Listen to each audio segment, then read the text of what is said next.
샬롬, 주님의 임재가 충만한 금요일입니다. 오늘 하루도 우리 주 예수 그리스도의 은혜와 하나님의 사랑이 할렐루야 모든 지체 가운데 함께 말씀을 나누는 모든 성도 가운데 충만히 임하길 우리 주 예수 그리스도의 이름으로 축원드립니다. 12월 4일 금요일 아침 예배 성삼위 하나님께 올려드립니다. 사도신경으로 우리의 신앙을 고백합니다.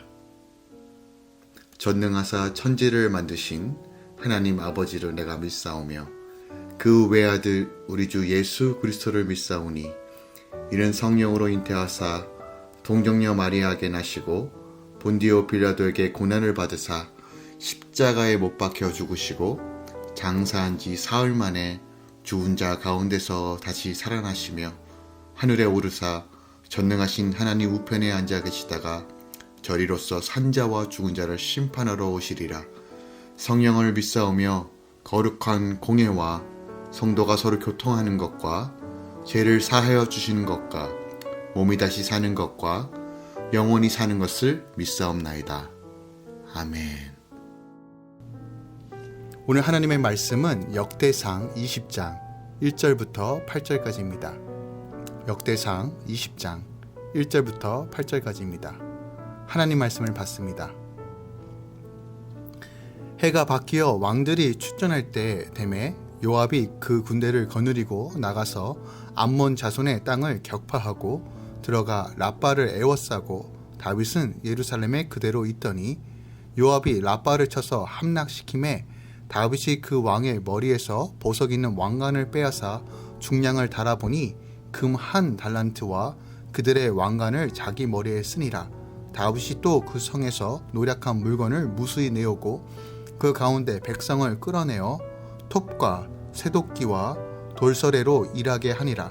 다윗이 암몬 자손의 모든 성읍을 이같이 하고 다윗이 모든 백성과 함께 예루살렘으로 돌아오니라. 이후에 블레셋 사람들과 게셀에서 전쟁할 때에 후사 사람 십부게가 키가 큰 자의 아들 중에 10배를 쳐 죽임에 그들이 항복하였더라. 다시 블레셋 사람들과 전쟁할 때에 야엘의 아들 에하난이 가드 사람 골리앗의 아후 라후미를 죽였는데 이 사람의 창자루는 배틀째 같았더라.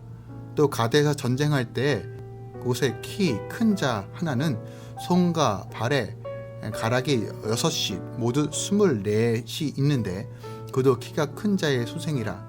그가 이스라엘을 능력함으로 다윗의 형 시므아의 아들 요나단이 그를 죽이니라. 가드의 키 큰 자의 소생이라도 다윗의 손과 그 신하의 손에 다 죽었더라. 아멘. 하나님의 말씀입니다. 오늘 본문은 암몬 정복에 관한 기사와 블레셋 전쟁에서의 다윗 용사들의 활약상을 기록하고 있습니다.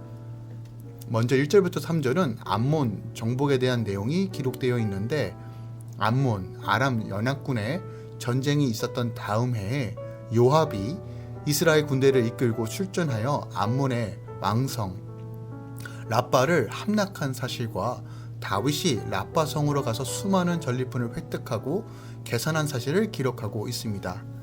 이러한 내용은 사무엘하 11장과 12장과 병행을 이루고 있습니다.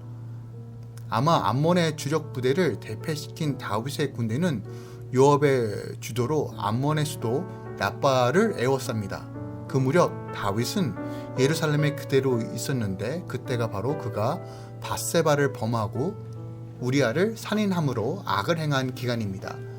다윗은 요압이 랍바를 포위하고 마지막 공격을 감행할 즈음에 전쟁에 합류하여 그것을 점령했습니다.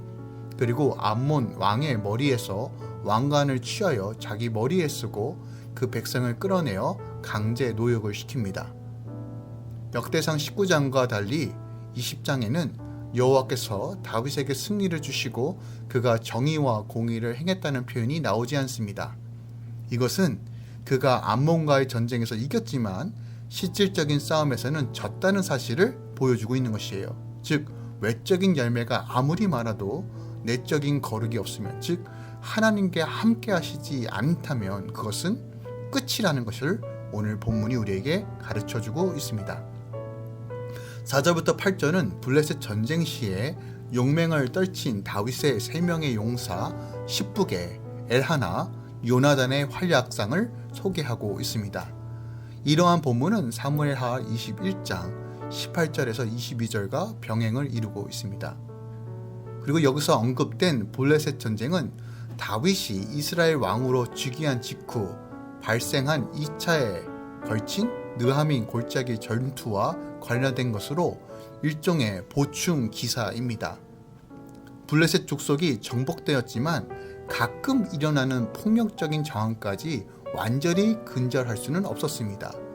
첫 번째 폭동은 고대 거인 족속의 후손으로 알려진 십배가 주도하고, 두 번째 폭동은 골리앗의 아후 라후미가 일으킵니다. 하지만 다윗이 오래전 골리앗을 물맷돌로 쳐 죽인 것처럼 후사 사람 십부게와 야일의 아들 엘하나는 두 거인을 죽이고 폭동을 진압합니다.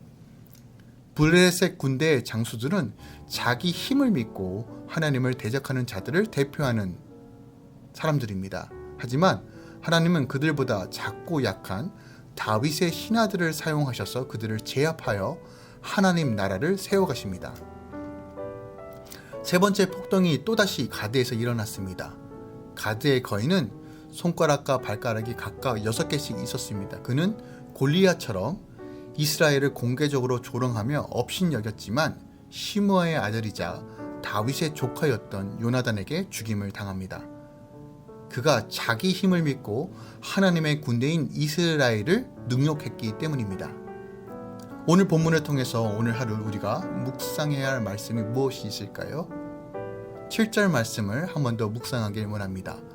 그가 이스라엘을 능욕함으로 다윗의 형 시므아의 아들 요나단이 그를 죽이니라. 아멘. 혹시 여러분 어릴 적 누군가가 나 자신을 욕할 때보다 부모님을 욕되게 할 때 분을 참지 못하고 싸움한 적이 있으십니까?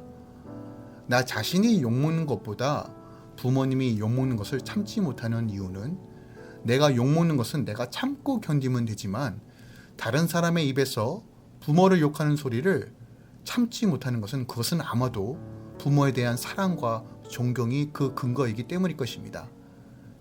오늘 본문에서도 다윗의 형 시므아의 아들 요나단이 매 손과 발에 각각 6개씩의 손가락과 발가락을 지닌 무시무시한 블레셋 장수를 거꾸러뜨리고 죽인 사실을 기록하고 있습니다. 그런데 본문은 요나단이 블레셋 장수를 상대로 싸우게 된 이유가 기록되어 있는데, 그것은 바로 그가 하나님의 군대에 이스라엘을 능욕하였기 때문이다 라고 기록하고 있습니다. 블레셋 장수는 전쟁을 부추기기 위하여 하나님의 백성 이스라엘을 조롱하고 욕하였습니다. 이는 다윗이 골리앗을 물리칠 때와 동일한 패턴입니다. 골리앗도 이스라엘과 하나님을 모욕하였고 그것에 붕괴한 다윗이 골리앗과 맞서 싸운 것입니다. 오늘 본문의 요나단도 마찬가지입니다. 여호와의 이름과 이스라엘을 향한 자부심과 열심이 있었기에 그는 거룩한 이름을 위해서 자신들의 목숨까지도 내어 걸었던 것입니다. 그리고 이 요나단의 모습은 오늘날 성도가 무엇을 위해 살아야 하는지를 분명하게 보여줍니다. 내 생명보다 귀한 분, 나의 모든 것 대신 주님께 그저 주님의 영광의 도구로 살아가는 것이 가장 복되다는 것을 깨닫고, 그 만왕의 왕의 도구로 사용되는 것, 그분의 영광을 위해서 사는 것이 가장 감격과 감사와 복된 삶이라는 것을 우리는 깨달아야 합니다. 우리는 하나님의 거룩한 이름을 위해 영적 싸움을 해야 할 용사이며, 그 이름을 적극적으로 증거하고 그 이름의 영광을 드러내는 하나님 나라의 메신저로의 삶을 살아야 합니다.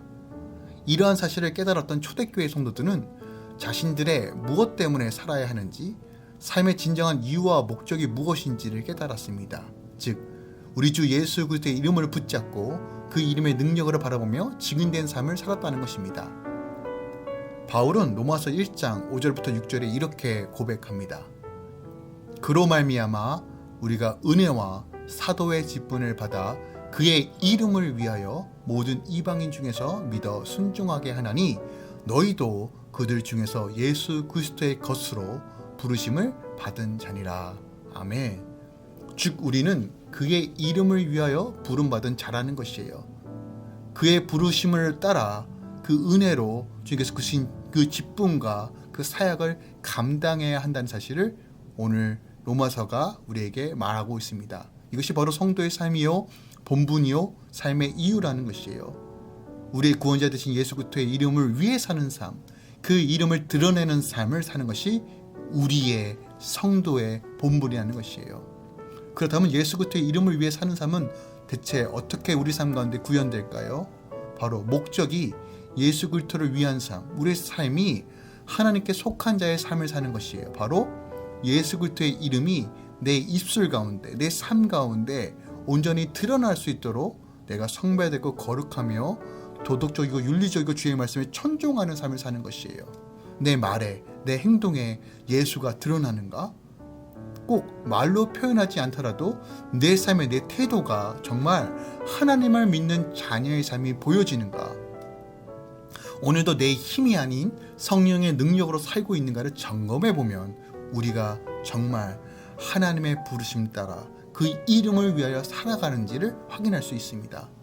그러므로 우리는 그 이름, 우리 주 예수 그리스도의 이름을 내 가슴 속에 새기고 예수의 향기가 드러나며 나로 인하여 오직 우리 주 예수 그리스도만 온전히 드러날 수 있도록 간구하시고 기도하시며 또한 삶 가운데 적용하시고 행하시길 우리 주 예수 그리스도의 이름으로 부탁드립니다. 오늘 하루 우리 주 예수 그리스도의 이름의 능력으로 충만한 하루 되시길 축원드립니다. 기도하겠습니다. 살아 역사하시는 하나님, 우리가 우리 주 예수 그리스도의 이름을 붙들고 그 이름을 위하여 살길 소망합니다. 모든 삶의 영역에서 우주 예수 그리스도가 드러날 것입니다. 내 말을 통해서, 내 행동을 통해서, 내 눈빛을 통해서 내 삶의 모든 영역에서 예수가 드러나는 삶으로 인도하여 주시옵소서. 또한 철저하게 그리스도의 향기만 드러날 수 있도록 우리를 훈련시켜 주시고 늘 성령으로 충만하게 채워 주시옵소서. 세상이 어두워져 가고 소망이 없어 보이는 이 시즌에 예수가 오직 소망이심이 우리 삶 가운데 증거될 수 있도록 주님, 우리가 주의 도구가 되기 원하오니 주님 우리를 붙들어 주시고 사용하여 주시옵소서. 이제는 우리 주 예수 그리스도의 은혜와 우리 하나님 아버지의 놀라우신 사랑과 성령님의 내주겼던 충만 역사하심이 오늘도 주를 바라보며 주의 이름을 위해 살아가는 모든 주의 성도들의 삶 가운데 이제로부터 영원까지 함께 있을지어다. 아멘.